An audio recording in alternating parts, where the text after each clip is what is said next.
Well, we are back. It is January, late January. So we're actually recording this on January 22nd. I want to welcome my co-host, of course, Katie Page from Colorado. How you doing, Katie? Doing well. How about you? I'm doing well. I'm not as busy as you are. I know that you are all over the place with your investigations these days, preparing these talks, doing radio shows. I don't know what kind of drugs you're on, but they seem to be really good and keeps you going. You know what I mean? It's slowing down now a little bit. Time to slow down. Just Yeah. a you, little. you can't you can't go 100% all the time. You got to take breaks in between, and I that's all I do is breaks. I need a nap after my naps. That's most like what I do. Speaking of being busy, of course, today our guest is none other than Captain Ron Janix, which is joining us from Beyond Contact, which has new episodes every Friday. He is on, of course, Coast to Coast. I was lucky enough to be one of his guests previously. I think it was about a month ago. And I met Ron, well, last year, actually, just when I was trying to get my butt down to contact in the desert, and he reached out. He and the team, Jamie and everybody, they just really took good care of Lisa and I and made sure that we were able to make it down. And we had a blast. Seriously, had a blast. And we got to hang. I know you were busy all the time, Ron, but every time I could catch you, I was telling you how much fun I was having. And you were kind of running around with your like a chicken with its head cut off, just all over the place. I was stressed out for you, but dude, you really rocked it, knocked it out of the park. And Lisa and I have been talking about Contact in the Desert now for, I mean, 4 months going on a year, and we just think it was one of the best things we've ever attended. And I keep preaching it to everybody on X as well. Whenever we host an X space, go to Contact, buy your tickets. This is where everybody needs to meet once a year, every year. And what would be really nice is to get the scientific coalition to come in with us and come and hang out, make it a big shindig, and basically get all the bigwigs in there. But I want to welcome you back on a podcast, Ron. I missed you, so it's good to have you back. Good to see you, brother. Yeah, actually, I reached out to them and I spoke with Robert Powell. Yeah, Robert Paul. Yeah, Robert Paul. And he was actually going to speak at Contact, but it's not going to happen this year, so we'll probably do it next year. And their event is now off our weekend, which is great. Yeah. It used to be on the same weekend, and we had some overlap that was bad, but now they're on a separate weekend, so that'll be great. So, yeah. And having both support each other, I think even getting the scientists to show up at these things is huge, because we get to mingle with the people that are going to be doing the research, which is amazing. I think even in and of itself, like I was able to sit down with Katie almost during the entire weekend with her and everybody else. Like just people just walk by. You get, Whitley Strieber just walks by past you with a coffee, and, Dave Foley at the bar having a drink. It was so cool. And like I said, it was almost like a spiritual churchy thing where everybody could just sit down and talk to one another just so fast. What's your story? Have you ever had an encounter? And just that was cool. I never had that experience before, and we all feel isolated, right? you get a lot of speakers that aren't even speaking at Contact this year. They've maybe spoken in the past or whatever, and they show up to Contact too. We do kind of think of it in the back of my mind as sort of like an annual banquet almost for our community. It feels that way. Yeah. Yeah. That's a great opening line. Why are you here? Yes. And then the Yeah. Are you conversation speaking? goes Are on you for t- like are 2 you hours. working? The problem is we can't have everybody. There's only so many slots. Yeah. It's a great problem to have. I couldn't be happier about it. But you feel bad because there's a lot of people, and you don't want to have the same speakers every year. So we do have to mix it up, and it's tough because everybody would like to speak there, and I understand that. And we have a lot of good speakers that maybe next year. That's just how we have to handle it. But what a great problem to have that many speakers that want to attend, that you have to say no to certain ones like that. That just means there's so much growth there. It's And awesome. yeah, even the themes. Like every year, there's different themes. What's the theme this year? I totally forgot. It's The event horizon. We have a black hole because we feel like we really are on kind of an event horizon. I mean, things are really happening right now. We just had the hearings in November. We just had another witness come out on Saturday from Ross, and there's more coming in the pipeline. You know, Jeremy's working on stuff. Dr. Greer's working on stuff. Everybody says there's stuff coming out. So we kind of felt like event horizon is how it feels right now in this community. That's a good point. Yeah. And I think like even every time we talk to you, there's always so much more that has come out. It seems like it's just a freight train that just picked up so much steam and now it's just The going. drones and all that happened in December and Yeah. January. It's dying off a little bit Orbs. now, but that was a big thing. The orbs, all of these things. Yeah. It's an interesting time to be in this world, you know. Yeah. And I think bringing the subject forward, even on the scale, I mean, and we all know this, and in this field, how deep ufology is. It's got the consciousness and all that. And this year, you're having a very good, basically lineup of guests. I believe the psychiatrist or the doctor. Well, what was her name? Rebecca. Diana Powell. That's it. Did the consciousness stuff, right? Well, she does the telepathy tapes. This is an incredible thing. It's a little bit outside our normal vein, but Contact has sort of a wide umbrella of topics. We try to cover all of these things that are unique. This is hot right now. She's going on a lot of shows, and it's fascinating. I don't know if you got to see or listen to any of the telepathy tapes. I've delved into it. It's absolutely incredible. She actually works with autistic, non-speaking children. So you see these kids and they yell and they can't really communicate. And they somehow now, through using like a spell board or even a laptop, several of these kids use a laptop, they can communicate and they can actually, basically, I know it sounds a little crazy, read minds. Like the mother will draw a picture of a purple umbrella and the kid will type purple umbrella. It's unbelievable. They had the director, Kai something, I forgot her last name, I apologize. She was trying it and she wrote down a word and the kid said it and then she crossed it out and started writing the second word and she said, as soon as I started writing the second word, he already had it written down. That would freak me out. This seems to be very real. This is a serious scientist from Johns Hopkins. She was at Harvard. She knew Danny Sheehan. She knew John Mack. This is a woman who's, an expert in this field, and she's been working on this for years, and now it's coming out, and they've pretty much showing, under lab conditions, and they're going to do it even more, stringently tested, because it's so difficult because these poor kids have so many other issues. It's hard to get them out of the house. It's hard to get them to a lab. It's hard to get them other places. But when they do this, it clearly seems like he is able to connect. And she and others have claimed that it's most likely that's how we initially spoke, 100,000 years ago, that we communicated somehow in a telepathic fashion. And, when I first heard about it, I was like, okay, this is outside my thing, no way. But then you find out that it's her and it's a very rigorous scientific thing.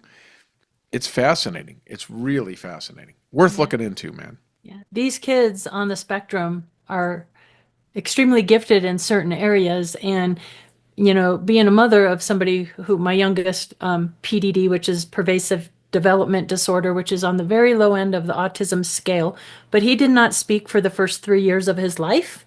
He is the one who just graduated from aviation, Spartan Aviation, and is going off to a wonderful career. So he's Wow. kicking, what, right now in his life. But in his early years, I was concerned. We were learning sign language with him, and I never thought he would speak. He would just click. But when he started speaking at 3, was very intuitive. And I feel like we just watched a gentleman on the Joe Rogan show named Thomas Campbell. And he goes very deep into our intuitive brain and how when we tap into that, we open up these, special kind of psychic powers. And these kids are often gifted with that because they have to rely so much on their intuitive Abilities. networking in the Absolutely. brain. Katie, it's interesting I you find bring it that fascinating. up. Dr. Campbell actually did a show with me and Caroline Corey on the observation deck. Remember, I had the observation deck. Yeah. And we did a whole special with something that I just talked to Diana Powell about this. A very similar phenomenon. Have you guys seen the Seeing Without Eyes? I think so, yeah. You need to look into this. This is amazing. We might do something on this down the road as well. This is where people are able to, they literally duct tape quarters to their eyeballs, and then they put this giant mask on, and they can read, and they can ride a bicycle, and they can play catch, and they can, you hold up a deck of cards and they read every card. Wow. It seems fake. It seems like a trick, but apparently it's not. And apparently there was one guy that I think Caroline found, and they were like, oh, well, he's seeing out the mask or whatever. He was born without eyeballs. They had somebody that didn't have eyes. He had no, and he was able to, I don't know how to say it correctly, see forward. It was incredible. And, Joseph Campbell's book, I think what you're referring to, he has, it was My Big Toe or something like that. Yeah. And toe is, of course, Theory of Everything. Right. Which I always thought was a great acronym, My Big Toe. My great theory of everything. And he explores how these things, are theoretically possible. And I find this whole area really exciting, and I wish it would get more prominence. I feel like there's something here. And these are very related, and I brought up to Diana. She's very familiar with this, and she does find it to be very related. I definitely do. I just ordered that on Audible, the Toe book. So I'll be listening to that after I watch this show. And, the theory of everything, it even answered. I mean, he speaks about ETs, extraterrestrials, Bigfoot, all of it. And like, why are some people that are intuitive? And Jason, you talk about this often. So many musicians and artists and people with trauma in their backgrounds, all these intuitive animal lovers, yeah. Animal lovers, all these connections that we have. Why are we seeing these little glimpses of this phenomenon? It's to open up and crack the brain of those who are more in the materialistic kind of world. And that's, the majority are there. And so we're here to kind of knock down those walls. And Contact in the Desert is a great place to be to start knocking down those walls. I don't know if you guys have noticed this, but I've been seeing something lately that has come out sort of in the subculture or whatever you want to call it. In our community, I keep hearing people say how if you have one experience, one sort of phenomenon, let's say you're an experiencer, those people are frequently, they will then have another experience. If you have a near-death experience, then maybe you have an alien experience, or you see a ghost, or you see something else. In other words, if you become prone to that, supposedly. Now, of course, the other side of that coin is if somebody's has a mental issue that they would see things, but looking at it from the other way, it's like maybe you are more prone or become more open, as Katie says, break down those walls, and then suddenly you are able to have more of this phenomenon happen to you. It's an interesting statistical thing that seems to be happening. It's like a radio frequency, and every frequency has a different channel, and I think some people have access to other channels that other people don't. And, I hate to say this, but, the term that we're all created equally, that is not true. That is not true at all. Some people are a lot more consciously aware than others, by far. And if you go and take a drive downtown a big city, you will notice people on the street that are not really conscious, if anything. So we're not created the same. And some people, like Katie, for instance, from a young age, has had a frequency where whatever these things are interested in her in them. And my interest has always been with the experiencers, because whatever it is that they are has nothing to do physically really with them. It has to do with who they are, either spiritually or mentally. There's some specific traits that are not physical but rather like a spiritual or a mental way of viewing things, which is very interesting. Some people would say Because that that's like you're an old soul, or you've had reincarnated a higher number of lives than somebody that's not as close to this. It's one idea.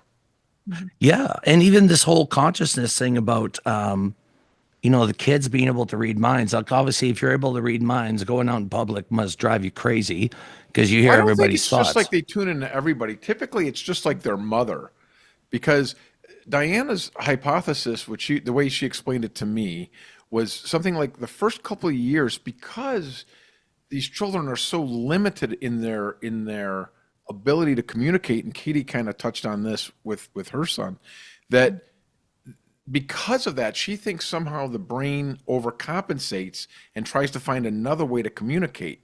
So what happens between age 0 and 2, that this ability sort of evolves. So it's typically with that child and the mother, and they have sort of a connection. So it's not like they're walking down the street and it's noisy because everybody's talking. It doesn't seem to be like that at all, Jason. Right. It's like it's more, some people are able to do it with other people, but typically it's that relationship. Usually It's the power of the mind is really what interests me too, Ron, because it relates to this phenomenon. People say they talk telepathically with these entities, which means we have the ability to talk telepathically as well. If they're able to send it to us, that means we have that receptor. We're able to do that too. If we're able to see without having eyes. And, a lot of the experiencers will say, there'll be tests on board. Like, could you open this box with your mind? Try to do it. And people are like, why? They're like, try to do it. So why do they test us that way? Why? It's almost like they're testing what level have we reached of mental capabilities or awareness of our consciousness. I think it's the elevation of the consciousness really that is part of this technology. Like when they fly their craft, they fly with consciousness.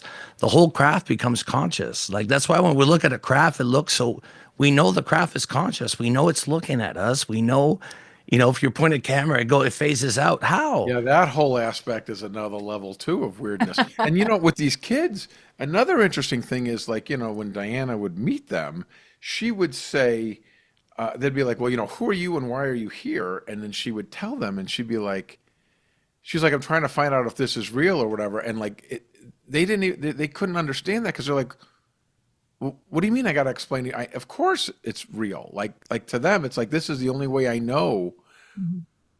Why is this weird to you? To them. You know what I mean? Because they're used to it, just like anything. Yeah. It's common to you to be able to do that. Incredible. I think all people on some level have that ability because we all hear those stories when we think about somebody, then they'll suddenly call or Sure. mother, something happens to mom, or you have that intuitive connection. Absolutely. Anyway, so I think we're all kind of born with that ability. And aren't they doing, Ron, have you heard where they're doing tests where they'll show images of something, let's say, catastrophic, and you'll see the images and your body will respond to it before you see the image? So it's Yes, almost like our Adam bodies Curry are did something about precognitive. this. Yes, Adam Curry, I think, was the one who was doing some of this too. And it's like, it's somehow like, yeah, you already react. We're measuring like in 0.000 fractions of a second now, but like literally like your eyes would dilate before you even can say scary or whatever. Like in other words, in other words, I think he was saying it's predictive that you knew that the next picture was going to be scary, so you reacted physically like you're scared before it is even shown to you. Somehow that has to be connected. Fractions of a second, right? Ah, it's all crazy. connected somehow. Well, even with this new whistleblower, Jake Barber, that came out, he's talking about psionics, people that could use their brains to do things, and that the government's really interested in them because they could obviously do things with the crafts that other people can't do. Obviously rumored that they used to use twins because of the developed sort of telepathy amongst twins, especially super strong when they're younger, but that dissipates over time. I think maybe identical twins are more prone to stay connected longer. My brother Bruce, I'm not really connected, although I had a dream that he had a massive headache and ended up in a hospital with a head bleed. And I called him the next day. I'm like, hey, are you having any headache problems? He goes, how the hell do you know that? Like, yeah, I had a dream. Like, it's just weird stuff like that. And I think if we're able to tap into that ability, whatever that is, it elevates us to understand that this is just a meat bag, dude. This means nothing. You are far more than this. As you know, they had the remote viewing and all of that ties right into this. We had Russell Targ last year address this and how, apparently people have this innate ability. I wish I had it. I'd start counting cards at the casino. Yeah, there you go, man. That's why CE5 works too. And you guys have an event kind of similar to that, right? A sky watch at the Contact in the Desert. You're doing that again this year on Sunday night, and we do a sky watch now on Friday and Saturday with Mark D'Antonio and Ben Hansen, where we take buses out in the middle of the desert and they explain what you're looking at and everything, which is great because you get outside the city lights. Yeah. I live here in LA, so it's we don't get to do that much. So you get out there, it's great. Do you guys still make it out to Joshua Tree, or do you have another spot that you go to now? No, we don't go that far. We go to another spot, but it's still out. It's very remote. You're outside. You're over the hill, so there's no city lights at all, which is really cool. I want to do it this year. I didn't do it last year. I did the C5 at the back of the hotel with the group, but I didn't go to the desert. I think I should do that this time around. Love There's to feel so many cool choices desert in air. Contact. That's the problem too. It's like, what's that? There's so many choices. You didn't do that because there was something else happening. That is beautiful. But I love that because there was something for everybody, and every night everybody parties, downstairs and talks and has a great time. I would go to bed way later than I normally would, but I had so much fun and getting to talk with people, and it's humbling at the same time. Like I said, everybody, if you can make it out there, get your tickets now because it's going to be a big shindig. But I did want to show a couple of things. Now, Katie, you're talking there again this year, are you not? I am. I'm really excited because I'm going to be talking about Snippy. New information, new documents, new photos. Carrie King, who is the descendant, the King family, will be up there for a few minutes. So it's just going to be really cool to correct some things that... And bringing in a horse corpse is going to be really interesting. Yeah, that'll be so cool. And I hear we have a great keynote speaker this year, Josh Gates. We do, which is very exciting, yes. That's exciting. I've always wanted to meet Josh Gates. So... Well, you got to make that happen. See if I could go under the speaker. I'm trying to show the there he is right there, Josh right Gates. There. Yeah. Absolutely. Yeah, that's a really exciting get for us. It's a kind of a different reach for us. And, at the end of the day, his show is about getting to the truth, which is what we're all about at Contact in the Desert in all these different areas and facets of life. So I think he's a great fit. Yeah. Yeah, and we got a great. So, Dr. Diane, is it Hennessy Powell? It is. She's coming back. Of course, George Norrie, Jimmy Church is going to be there. Daniel Sheehan. This is cool. David Paulides is not supposed to. He's going to be there. The missing 411. I'd love to talk to him about the British Columbia situation and the missing people we have over here. But obviously the heavy hitters again, Richard Dolan, Whitley Strieber. We got our boy Thomas Jane coming back. Wow. By the way, Ron, last year... This isn't the full list, Jason. There's another 15 or 20 speakers that we have. Oh, yeah. We're still scrolling down this list, which is quite heavy. But like I said, all the heavy hitters. You got Chris Bledsoe, Paul Hynek, Adam Apollo, Ben Hansen, Katie Page, of course, is going to be there. Captain Ron Janix. There's Katie right there. Kelly Chase is coming back. If you guys go to contactinthedesert.com and go /speakers, of course, you get to see the people that have been added. And continuously every week, there's more and more speakers popping up, more and more events being listed. So definitely follow through on the website as often as you can. Let's see if I could. I think we're going to announce the next 15 on Monday. We're going to put those out on the website. Oh, nice. Yeah. Let me say stop share. There you go. Yeah, no, it's like I said, this is an amazing event, and I would really love to see 10,000 people, 12,000 people, where it gets so ridiculous you got to rent 2 resorts. You know what I mean? And That would be great. It feels like it's headed in that direction. It really is. It just feels like an annual gathering for all of us. Then you find out what happened this year and different things. This year was drones and hearings. We're going to have more congressional hearings. We just had some in November. There should be more congressional hearings before Contact in the Desert. A year ago when David Grush came out, that happened during our conference. right. So that Monday, boom, we all piled into rooms and watched it happen live. So We all ran into Richard Dolan. What's going Yep. on? Yep, it was great. It worked out super, and it was a lot of fun. And now look, that was a big deal, and that was a couple years ago. So there's always stuff. There's always stuff. Yeah. No, we have guys like Jason Sands. Will be on the podcast in a few weeks. He's doing a few biggies. I think Joe Rogan is up next, I think at the end of the week. So he's getting out there, and you're getting bigger and bigger names. I want to mention to you, by the way, Susan Alloway is going to be attending this year. You should have Susan be on one of these days for her story. But Katie was there. Katie knows exactly. Her story is insane. And she would definitely be worth having on a Contact in the Desert, even if it's to 2026. She's phenomenal. Her story does definitely rival that of Travis Walton's. No It's kidding. that good. I'll send you a link to the episode BTS just did with her. Absolutely. And obviously we're full for this year, but yes, yeah. perhaps next year. Oh yeah, but she's just loves Contact in the Desert. She's always wanted to make it, so this year she's going to be there, and I'll make sure to introduce her to as many people as I can and help promote her story. But this is what this is for the contactees, the experiencers, and people who are curious, and to come together and find this out. What I loved about it, Ron, is the diversity of the people that were there, from young and old. There was a few people in their 20s, but you saw a lot of people that were coming even at elderly age. They would be on scooters or whatever. It really is the whole thing. Our demographic is not a demographic. It's 18 to 80. It really is. Genuinely. I mean, that's just how it breaks down. It's just funny how the whole gamut.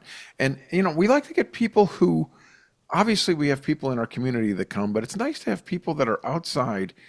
We want to dispel this wrong illusion they have about what an event like this is. It is not this crazy thing by any stretch of the imagination. I liken it more to an academic scientific conference. We bring in experts.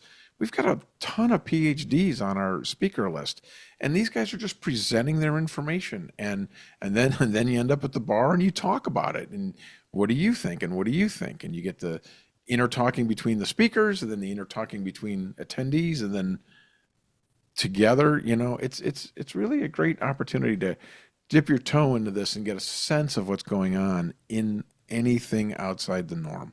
We kind of cover I a think lot the of these. panels are great too, because that's where you put them up there together. So you have not necessarily always opposing views, but it's really interesting to kind of see the interaction and the opinions when panels are up on stage. We've love only that. had The 4 or 5 interaction with fights, the audience too. and I blame those on Jason. So, no, it is. It's great. I love that. I would like to even beyond panels. I'd love to get to like almost a debate situation. Is the mind a receiver? Is consciousness local? Let's. I'd love to explore those. I mean, I think maybe in the coming years we will do such things, And we've done different one-off things too, where last year we had the AI thing. We did a demonstration with Matthew James Bailey, who... That was cool, yeah. Yeah, wanted to illustrate, could you tell if it was a human being or artificial intelligence? I mean, we're there now. And we're going to do more stuff with AI this year again, because AI, man, is exploding. And just in that 1 year from last year's event to this year, things have changed. Things have changed dramatically. My friends were showing me some apps the other day. He was like showing AI take an old photograph, and then AI. Have you guys seen this? Because They reanimate it? Old and out of it. They take a picture like you took it with your film camera 40 years ago. You scan that in, and the AI program will create a 10-second either way video. So if you have a picture of a car in front of this house, it shows the car pull up to the house and then drive away. What? It's incredible to me. I mean, really, I mean, it's just, and I keep thinking, 3 years from now, what we're going to have. 3 years from now, we'll probably walk in. We'll have our optimists with us. Oh, that'd be saw a awesome. video My room and yesterday. get my. I think it was in China where they had a robot walking through the city. Have you seen the stuff Japan came out with? Like, their robots are beautiful, first and foremost. Well, right. And I'm like, as if women don't have enough competition to begin with. Do you know what I mean? Now you got to fight robots to get a man. Like, come on, it's gonna be crazy.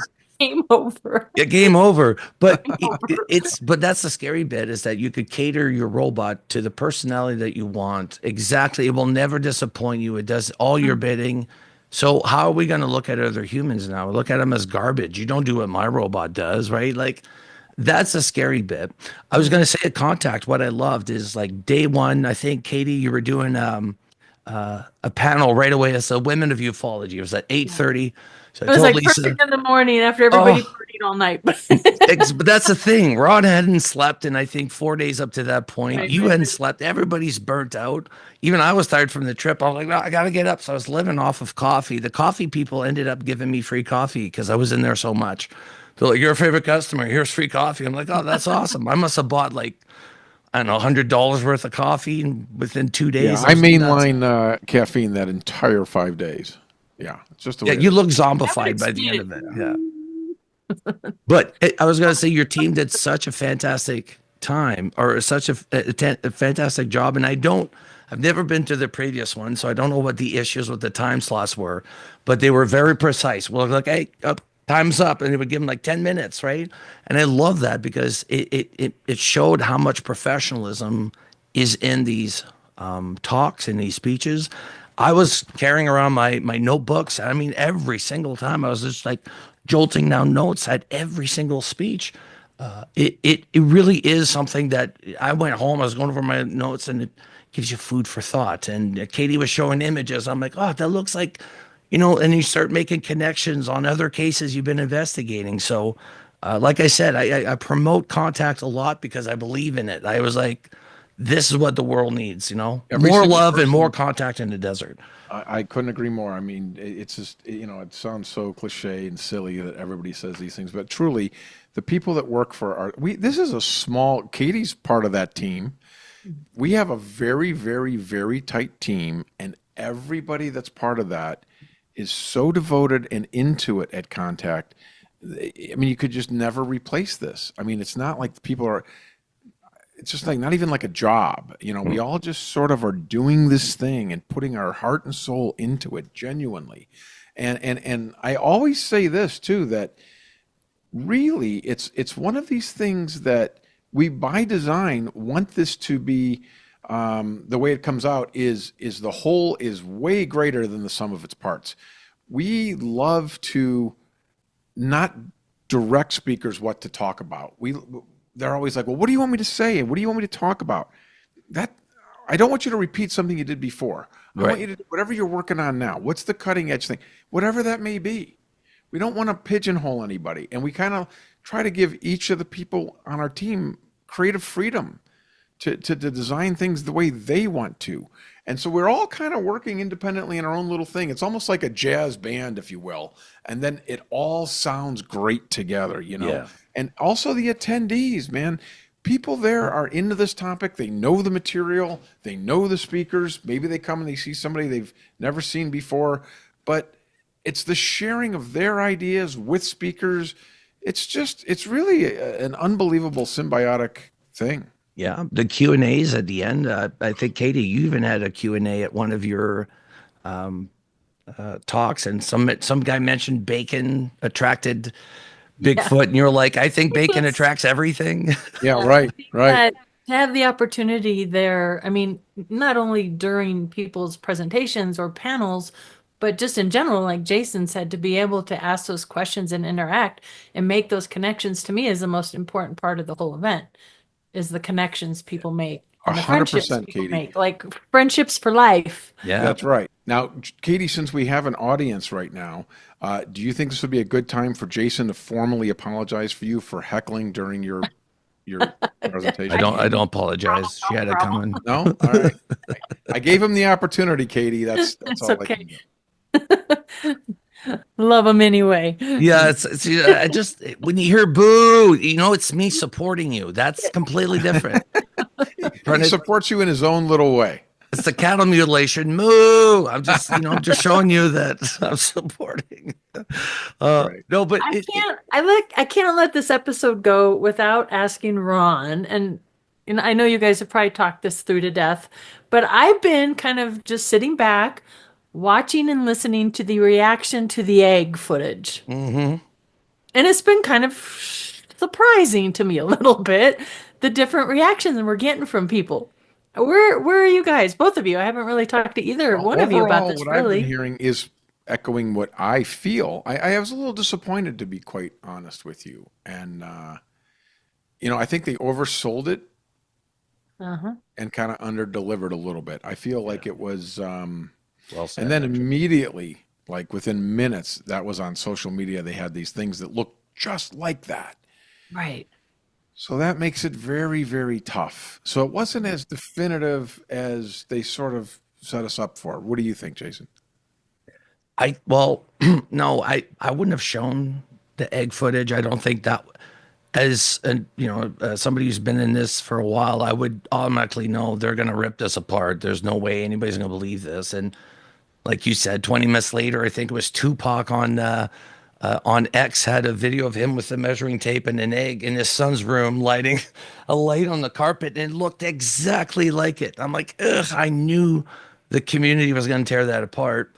And then the other thing that I personally did not like at all was the cheesy, side shots and B-rolls that they did where he's in the desert with a walkie-talkie or looking like it's so cheesy So and clearly does a no recreation. service to the story. Right.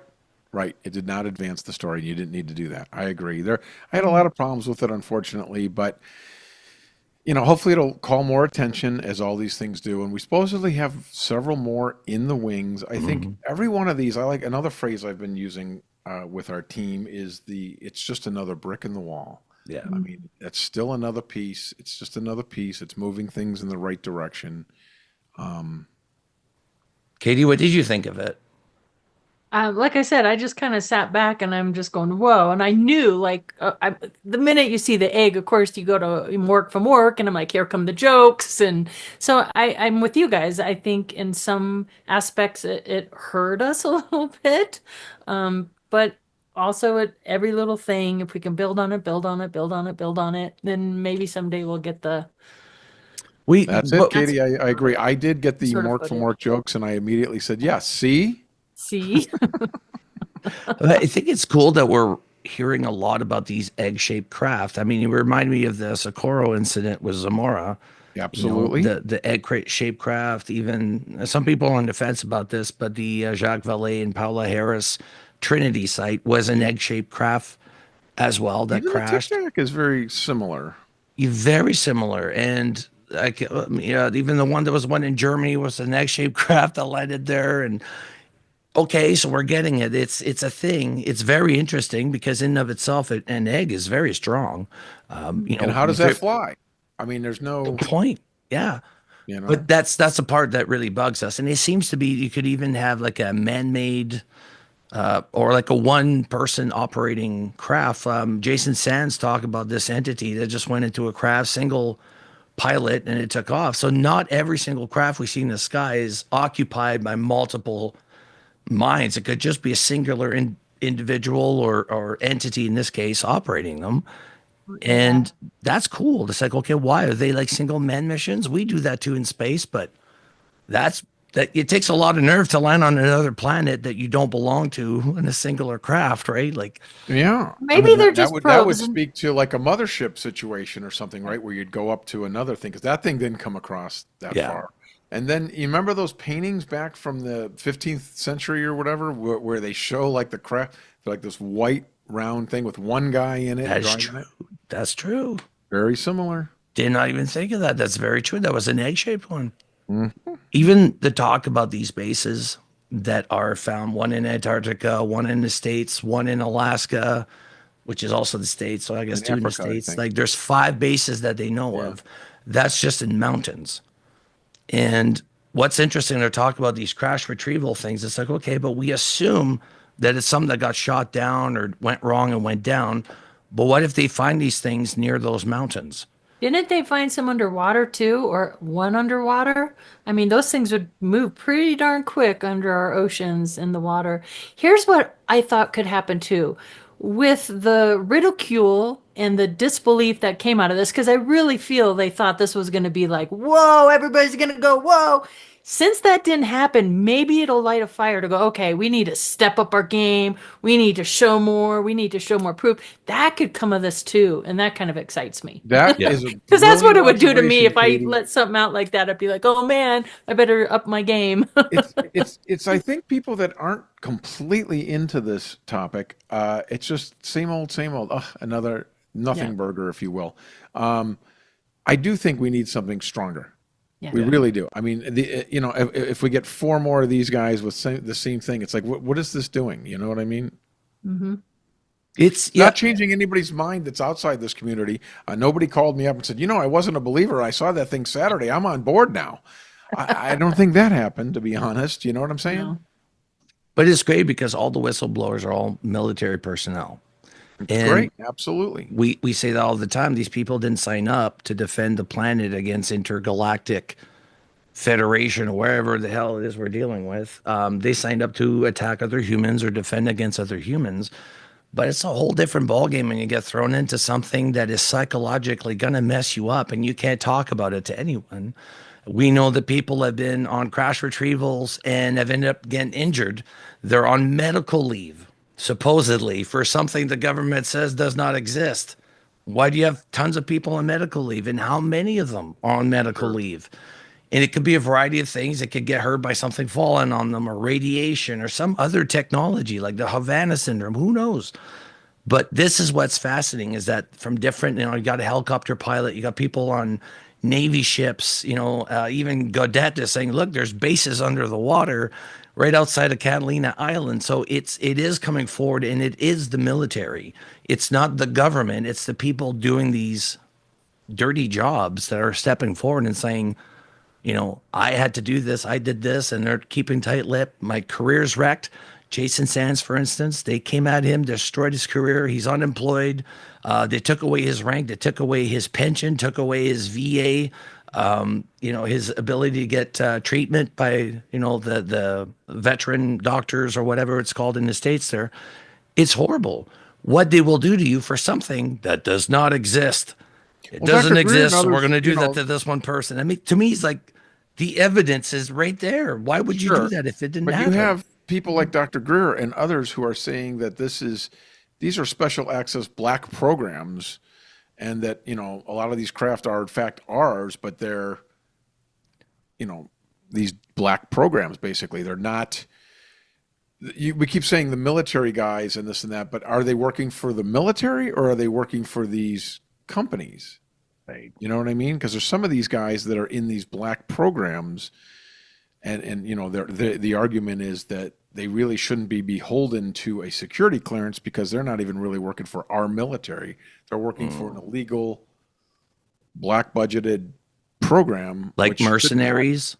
Well, it's the people that know these secrets. Ideally, they say who know whether or not aliens have been here and have this craft, and then they put them out into supposedly Lockheed Martin and Raytheon and these industries so that you can't get to them. You know what I mean? Because it's privately held then. So it's an interesting thing. I just think it's way more complicated than most people realize because this is a tangled web. Is there?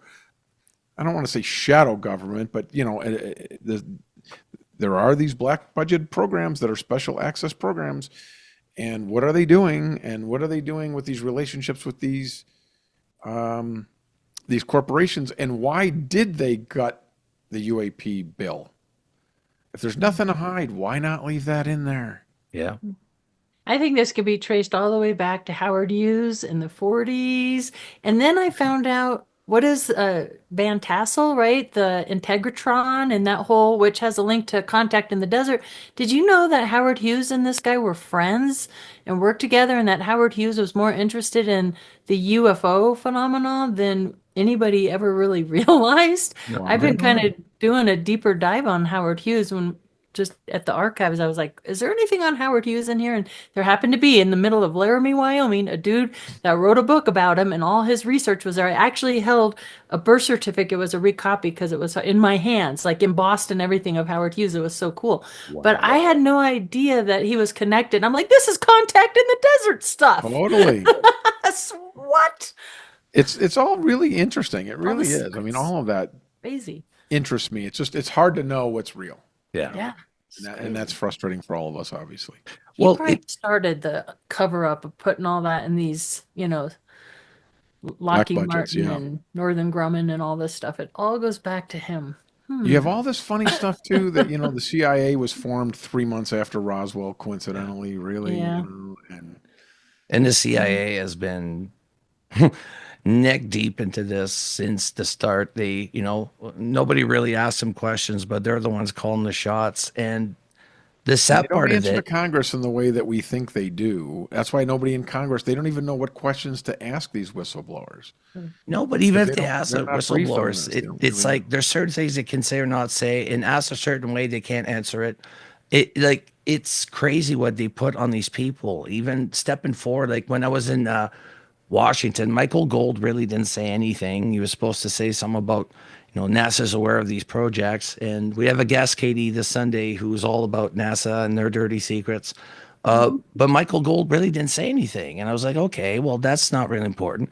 The other thing that popped up this week is Nancy Mace credited Michael Schellenberger for submitting the 12-page, was it the Constellation, the Immaculate Constellation papers when she was handed those documents by Jeremy Corbell the night before. She knows for a fact Jeremy Corbell is the one who handed her the copies.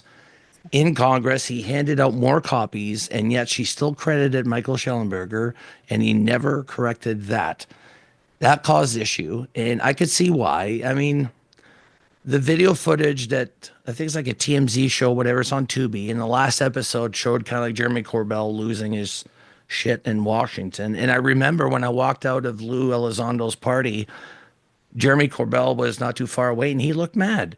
And I didn't know why. I found out why, because he really got basically run over by Congress and Nancy Mace. She came up afterwards and said, "Oh, we submitted your documents." He's like, "Yeah, but you said that Michael Schellenberger gave it to you. Like, that's a clear lie."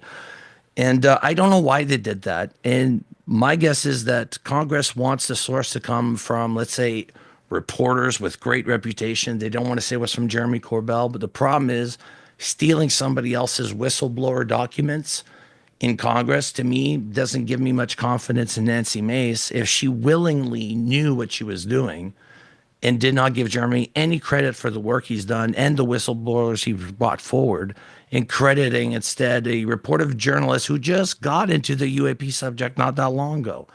And that is a problem that I think is going to happen, is reporters ripping each other's off for whistleblowers, for the attention, and that I'm like, it's going to get dirty. And I'm just wondering what your thoughts on that going forward. Like, what do you think is going to happen? Is media going to control the narrative?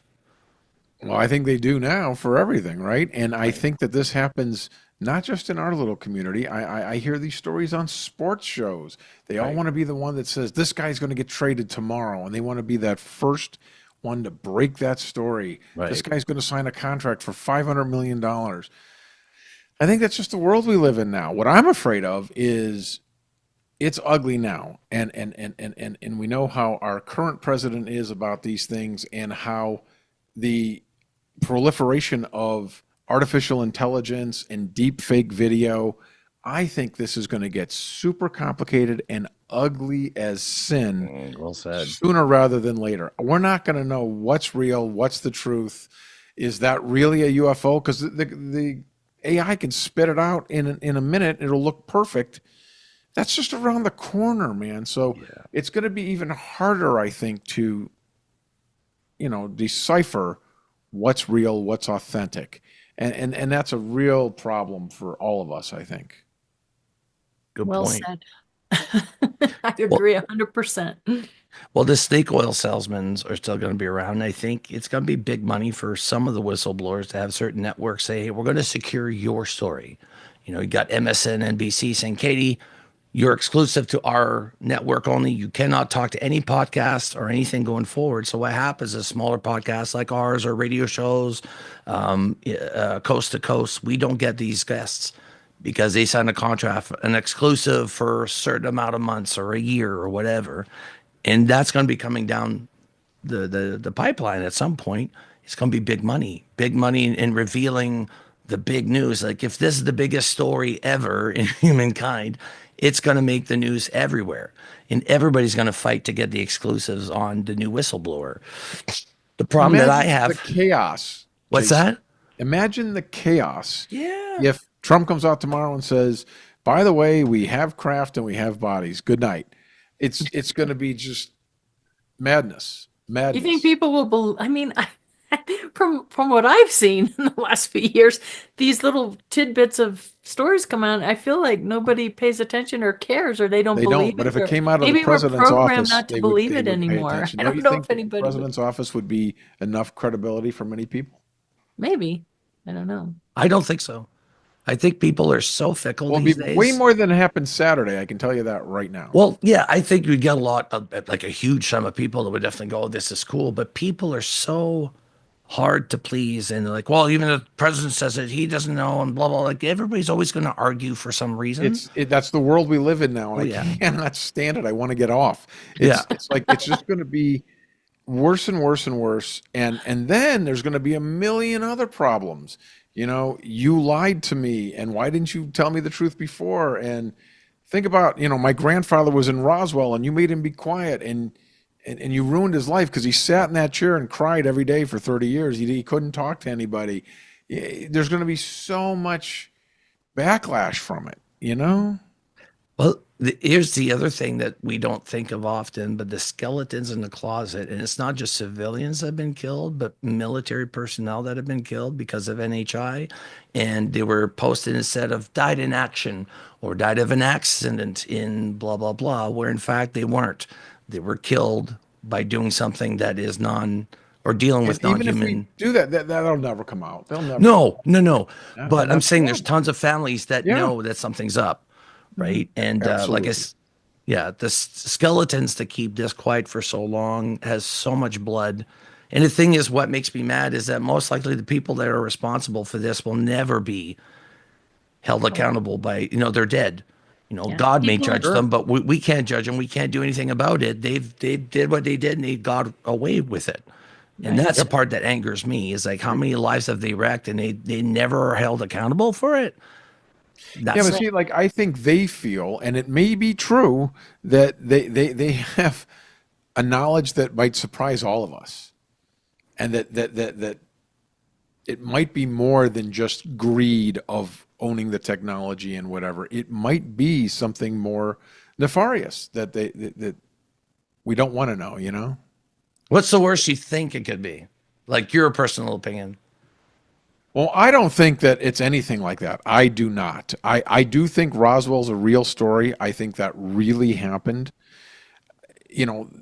I'm somebody who believes 1% of this stuff. There's a vast majority of this, I think, just gets muddied waters between misinformation and disinformation.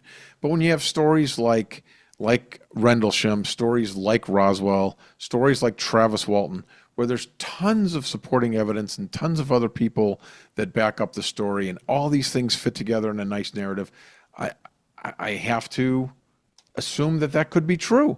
So I feel like it's not as bad as we think. I think that there's probably way less of this happening than... Of course, I could be wrong, but I do think that the vast, vast, vast majority of UAP sightings are misidentified. It's probably not what it is. I think the odds that you really saw an ET-driven craft is very low. And now that's what people jump to. When you watch any of the videos online, anything in the sky, any light, hey, look, I got a UFO. And by UFO, obviously, I think they mean an extraterrestrial craft. And I think that the odds of that being true is very low. That's my opinion. Because a lot of these things you figure it out, and then it's, oh yeah, they dropped starlight that day, or that's Venus or whatever. They have all these explanations. But I do think some of these things, like I said, Roswell and whatnot, did happen. So, it'll be interesting to see how things unfold. I just think it's way more complicated than the vast majority of people think. They just think, well, we could just disclose tomorrow, and then it's like an easy thing. It's a really tangled web of problems. It's not this easy thing. Yeah. Katie, you were a star investigator. I'll let you ask your question to Ron, but I was going to say you were a star investigator with MUFON, and you investigated so many cases. What would you say your percentage of like cases that were real UFOs versus a confusion of things? What would you say that percentage was? Colorado stuck right around the 90% identified, roughly 7 to 10% unidentified. Right. I was shocked when I came in because I was always like, nobody's going to misidentify the planet Venus or bugs or insects. Surprise! Yeah, very common thing to do. True. We've all had just a trick of the light sometimes, or, there's been split seconds where I stopped and went, wait, it's the light behind the fog. Oh, it's a reflection off of that. Right. We've all had that happen, and I think we get caught up in the moment if we get excited about something like that, or if there's a group of people that are all like, oh my God. Yeah, it's easy to do. And those dang Marlar balloons, like just release one, those big huge letters or the silver numbers and stuff, and watch it spin and take pictures. That they look like UFOs. Yeah. I have a question for Ron. Do you think, because this kind of came to me years back, kind of when Lou Elizondo came out and was speaking to the MUFON symposium, and he, that famous quote of his, we'll be having a fundamentally different conversation a year from now. And in my mind, I thought maybe the secret is beyond, admitting that we've been visited from other worlds. Maybe it's the consciousness piece. Do you think that's part of the secret they're keeping, is the power of our own interaction and our own consciousness in relation to this phenomenon? I do. I think that it's remarkable. I have this sense that a lot of the stuff is interconnected. And I always point to how people will talk about the way in the olden days they would say that the fairies came down from the trees, and now we say that the spaceman came down from the sky. These things, and the near-death experience and the communication with the other side. All of these things seem so interrelated to me that I think it's a much more complicated picture. And, what I'll add to the earlier thing we were saying, Jason, is that if there is this black budget hidden government, it sounds like I'm overstating it. Like, I don't think there's this whole other government, but let's say there's the special access black programs, and they do have this technology, and they've re-engineered this craft. The fact that they've done that, that's almost scarier than that there's aliens coming here, because now there's this world of humans living among us that have this technology far, far, far greater than us, and they don't tell us. I mean, that is horrifying, and I just think there's levels and layers to this that are potentially horrifying. Yeah, because we all know that technology, usually when it's new, it's the rich that could afford it. So the rich will be advanced, and the people that are poor will not get access to this technology for a long time. Very small group. This isn't the rich. This is the... But that's something that's unprecedented, because there's never been, at least in recorded history, there might have been before, but at least in recorded history, there's never been a civilization so far advanced that it could travel to another planet and, has the technology to go underwater, has anti-gravity. That's not something any other country has. And, you think of Denmark. You think Denmark is anywhere close to getting that kind of technology? No. So what does that do? That promotes one country to control everything and be the dominant. And I don't know. I mean, I'm on the fence still with this whole country thing, if we should still have countries at this day and age, because Dr. I think Greer it's dumb. And other people will say to you, Jason, that those guys don't care about the boundaries of countries. It's meaningless to them. Yeah. Yeah, good point. If you got that kind of technology, boundaries. It's always been technology. Going back to 2001, when the guy picks up the guy, The man. the primate picks up the bone.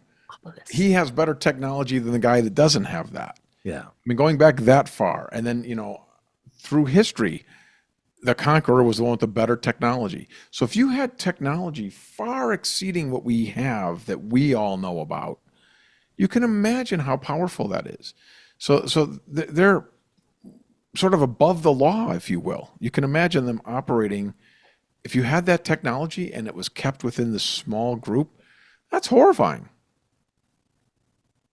Yeah, and you bring up a good point because you're both Americans, and I think your Constitution is amazing. But if this technology is so advanced and so awesome that it superseded your Constitution, which the military is basically going to report to the people and is accountable to the people, but it's not. Is that not treason? Well, again, I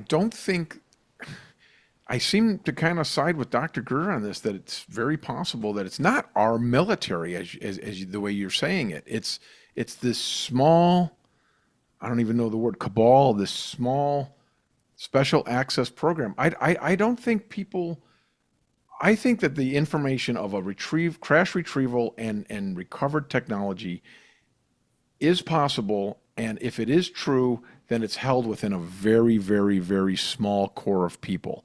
And those people are beyond borders and beyond any of this. And they don't answer to Congress and they don't answer to anybody because they're outside of that. They're operating on another plane. And if this technology is as advanced as we think it is, it would make sense that they would be. It's not fair. It's not right. As Dr. Greer would say, it's illegal. And the problem is that, Congress doesn't have oversight on them. Yeah. But oversight or accountability is given. It's a free rein, go nuts, do what you need to do. And, with the whistleblowers coming forward, tell me they haven't been moving around these things at other places. They've been very active and sweating themselves out. Katie, we got time for one more question each. I'll let you ask your question. Just kind of on that frame that you're talking about, my brain goes right to like Interpol in France. And do you think that it's a possibility that we're going to get information from a different country rather than the United States because of all the red tape with the aerospace companies? Man, I don't know. Again, I feel like this is operating outside of that. I don't think. I guess my question is, do you think there's people from in this small little cabal or group do you think they come from around the world, different countries, or is it all withheld in the United States? No, because I think they get recovered all over the world. And I think this small knit group, if it's true, they have that power. And I do think it's a global thing for sure. I do not think it's aligned with a country. Absolutely. Okay. Interesting. But yeah, I think Russia this is and Canada wild speculation, just so you know. I mean, I'm open to that possibility. I'll say that because it does seem like that would make sense and be possible. I think it's a great theory. Yeah, my research is kind of pointing me in the same direction. Follow the money, follow the weapons. Yeah, exactly. Technology has throughout history, even ships thousands of years ago, that you had the bigger, stronger ship, you would steamroll over the other guys. Yeah. Right. Well, I think that's the biggest fear is we don't want to be Cortezed. Cortez showed up and decimated the Incas and the Aztecs. And it's like, dude, we don't want that to happen to us. And we know our species. That's the thing. Why we have fears. I know what a man thinks. I need superiority over my enemies and whatever weapon I could get. Look at a nuclear bomb. Look how dumb we are. Then a nuclear bomb is a good thing to have. And we have like 10,000 nuclear bombs in the world. Like it's overkill. You're never going to use 10,000 nuclear bombs. But yet we have that. And that's what I'm worried about this technology because, we hear about this Havana syndrome, that it's like a specific gun type thing that sends rays. Like eventually that reverse engineered weapons, the scary ones they're keeping hidden, are going to be used against people. And that to me is the part that I'm like, now you're using alien technology to kill humans, your own kind. And I don't know, that to me, like I said, treason comes up because I can't think of a higher level of bastard move that you could do towards another human being, right? Ron, absolute pleasure always talking with you, my man. I'm so looking forward to Contact in the Desert. It is, guys, on May 29th to June 2nd. This is taking place at the Renaissance Resort in, what's the name? It's Palm Springs, but Indian Wells. Indian Wells. Thank you. You can tell I'm not used to it yet. Still, it's super hot. I'm going to give you guys a warning. If you're coming from Canada, bring 2 change of clothes every day. I'm not kidding you. I had to run to Walmart and get many shirts. It is hot, but obviously it's an amazing event. And as hot as it is, you will not want to miss out on this because the experience is something else. And I know for a lot of people, you want to go to something like this. You've been wanting to attend something like this. And trust me when I say it, this is worth it. There's cakes, there's free cookies, and the cookies were awesome. I don't know who made those designs. Katie made them. She cooked them all, which is amazing. I said, woo! You didn't tell me you were a baker. You have no idea. Which is uninvestigating. She's baking. At the end of the day, it's a lot of fun. That's what Contact is. It really. Well, it is a lot of fun, and that's the thing. If for a student and different subjects and lectures that you would not even expect that you would love. Matthew James Bailey last year, we absolutely loved everything he did. We were at the AI. I think Katie, you were on that panel too. The AI versus real humans, and just being part of that, that was a world first, and that was sent to Elon Musk, and just that alone is cool. Sure. And that takes place there. So I'm trying to get as many guys as I can on there. Whenever I'm on X, I'm like, guys, go to Contact. So I'm really promoting it as heavily as I can because I believe in it. Jason, you forgot to mention the live podcasts in. That's true. That's true. That's right. That's right. We're going to have a special UAP Studies podcast live at the show, which will be fun. I'm looking forward to that. Ron is actually doing one as well with Beyond Contact. He's doing, and the last podcast on the left, I think, is coming again this year too. So, and it's only because you see the podcast, but the jewelry makers that are there. There's people selling books and artisans. Like it's a big shindig, and it's the closest thing to the late '60s flower power that you could get. Is Contact in the Desert. It's beautiful. The quote on our site says the Woodstock of ufology. That's right. It's earned its title. Absolutely, it's earned its title, and try to get Aerosmith this year. Okay, we're working on it, Jason. Aerosmith. Yeah, I know Steven Tyler's voice. Your video playing guitar. Maybe it'll be you. My God, hey, that would be cool. We should form a band with Travis Walton and a bunch of different other abductees, and we call ourselves the Taken. The Taken. I've given thought to this. Ron, thank you so much for this. Where can people find you and get in contact with you, good sir? Contactinthedesert.com, man. That's the place to go. Absolutely. And of course, listen to him on Beyond Contact as well, Coast to Coast. He's got a great radio voice. Obviously, he's been working on for years. Steroid shots, everything. So he's nailed it. He's really nailed it. Awesome, Captain Ron Janix. We just talked about here with other people. What's that?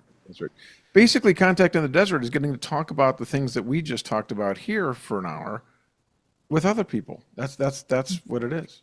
And in depth, I think if you're studying this phenomenon, which I'm a student, that's what I absolutely loved. I would sit down at Katie's lectures or Thomas Jane or Whitley's, and I would just write on my notes. I think if you want to study this, you have to attend these things because you're going to get things that you're not going to get from an interview or a podcast. Whitley might say something different at Contact that he's ever said before. Then you get to walk up to and ask him about it.